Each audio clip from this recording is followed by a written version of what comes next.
Hey guys, welcome back to my channel and thank you very much for clicking play once again. Really thank you very much for all the support that you guys are showing me so far. For every single person that has subscribed, really appreciate the support. For every single person that I'm communicating with in the messages, especially on Facebook, I'm really glad that you're finding this information helpful, and so I thought I'd carry on today. If you follow me on Facebook, you know that I dropped a small little 1 minute, 2 minute video 2 days ago talking about the importance of guarding our minds and the importance of making sure that our minds are well guarded and protected from the things that are looking to influence us to stray from the vision which we are pursuing. And so today I thought I'd make a video for the YouTube channel and talk about protecting your mind and the importance of having control over your mind. And with that said, cue the intro.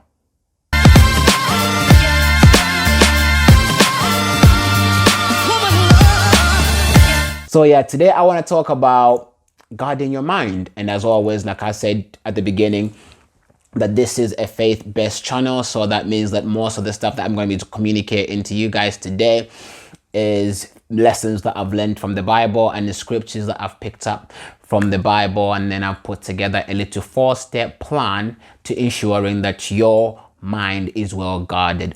So these steps will ensure, or at least to the extent that you keep them, to help you guard your mind against things that are looking to influence it in the negative way. So what are these steps? First step, number one, it's renew your mind, right? You hear this being said all the time. They say renew your mind, change how you think, change how you approach things. But really, what people are saying when they say this is that change the source of your information, like where you're getting the information that you're feeding your mind from, because whatever you put in your mind, that is what is going to settle in your subconscious mind, and that is what is going to come out. And the Bible said, as a man thinks in his heart, so is he. And I listened to a very interesting message given by Dr. Miles Monroe, and he said that your heart is the subconscious mind, and that your heart stores information that you feed your mind continuously, so repetitively. Now they say that repetition is the key to mastery. So the same thing applies with your mind. When you're picking up attitudes or trying to drop attitudes, what happens is that the more you do a particular action over and over again, that action settles in your heart. And as the Bible says, as a man thinks in his heart, so as the man thinks in his subconscious mind, so is he. So it's those things that are settled within your subconscious mind. They're the things that start to build up you and your entire identity of who you are. See, the things that are in your conscious mind, these things you can easily forget. These are lessons you can easily unlearn. But the things that get programmed within your subconscious mind, those things are there to stay, and it takes a long time to break away from those things. So renew your mind, change the source of information, change where you're learning from. I could encourage you to read the Bible. It's got some amazing stories, some interesting stories that you learn a lot from. I can encourage you to read books written by men that have achieved so much for you to emulate them.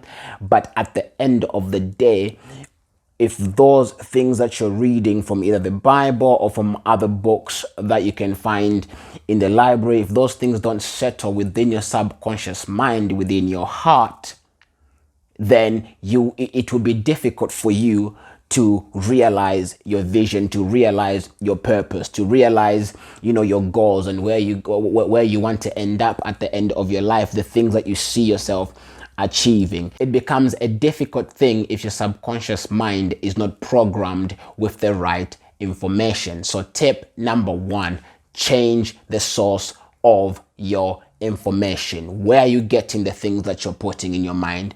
Where are you learning them? Do you just spend time on YouTube just listening to all sorts of things? I mean, if you're listening to this video, you're trying to learn, you're trying to improve, that's amazing. But if all you're feeding your mind is junk, and you do that over a period of time, repetitively, then your subconscious mind is going to be programmed with junk and it's going to be difficult for you to end up where you see yourself in the future if your heart is not right. Okay, tip number 2, guard your mind, right? Protect it. That means that make sure that nothing that you don't want going in it goes in it, right? If you're trying to achieve something, ensure that what you're putting in your mind is in direct relationship to that which you're trying to achieve. Make sure that if you see yourself as a life coach, or if you see yourself as a businessman, or you see yourself as a career man, I don't know, working in engineering, or as a doctor, make sure that the things that you put in your mind are those things that are going to help facilitate your goal, help facilitate your vision. I mean, there's no point just putting things in your mind that are going to push you further away from what you're trying to achieve, right? If you've been on my Facebook this week, you find that the video that I left that I posted 2 days ago was talking about, a man sowed good seed, then he went to sleep, and when he got up in the morning, he found tares growing with the good seed. This is a story from the Bible, and this is just to show that if you don't guard your mind, you can quickly find things in there ready, programmed within your heart that you don't want to be there.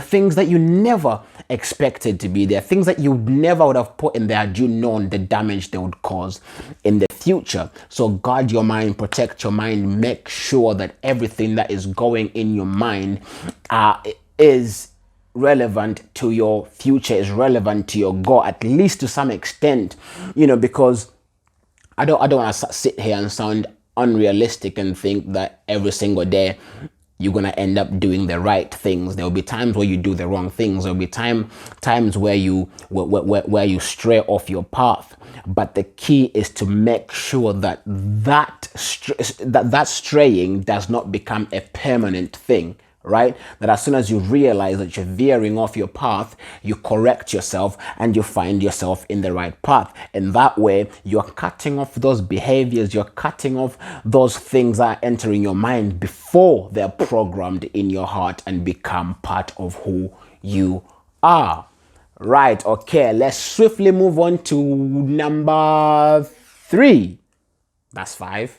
Number 3, let's move on to number 3. Right, number 3 is change your attitude, renew your attitude, how you see things, how you do things, and how you approach things. New attitude, that simply means new philosophy, new principles. If you've decided that you're going to pursue success, whatever that looks like to you, right? If you've decided you're going to pursue success, you pursue that success. Change your philosophy. There is no point jumping into a new situation using the same person you were. Like if you watch the video that I posted on my channel, the very first video that I posted on my channel, I was talking a lot about don't bring your attitude from the year before into a brand new year, because whatever resolution you have set for this year will fall by the wayside if it's the same person that is handling them. Right? There's a saying that goes like this: you can't use the same mind that created the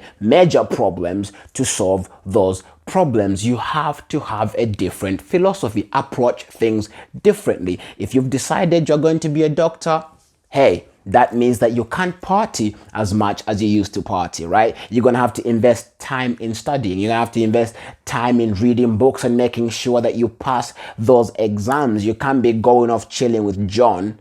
I don't know who John is, but you can't be going out there spending all night with John, right? You have to spend time with some books over here. If you intend to become a lawyer, you have to read. You have to invest time with the same philosophy. You have to change your philosophy to match the goal that you're trying to go for, the goal that you're trying to achieve. That's a bit of a tongue twister.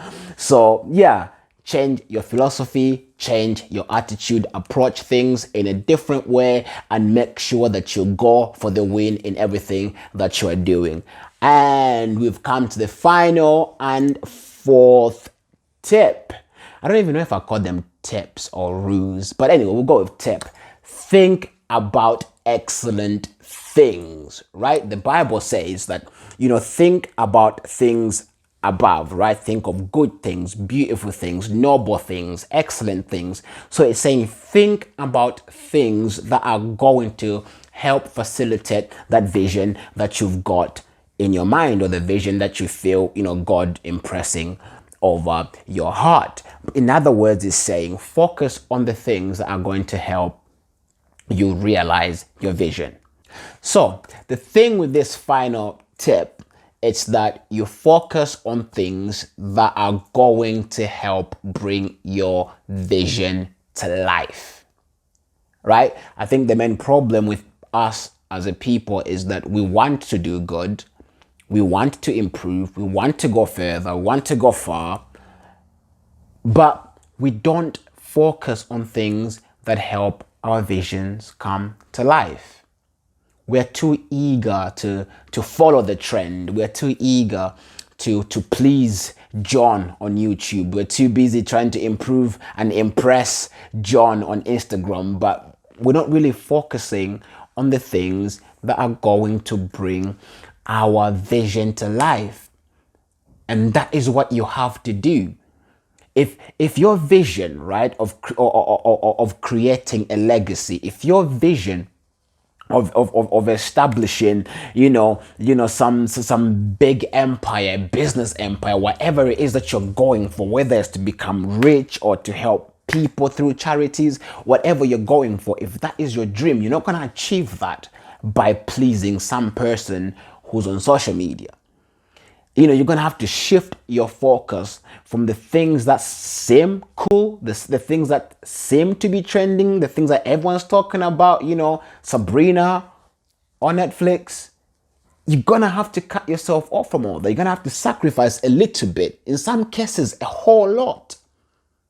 But you're going to have to focus on the things that are going to bring your vision to life.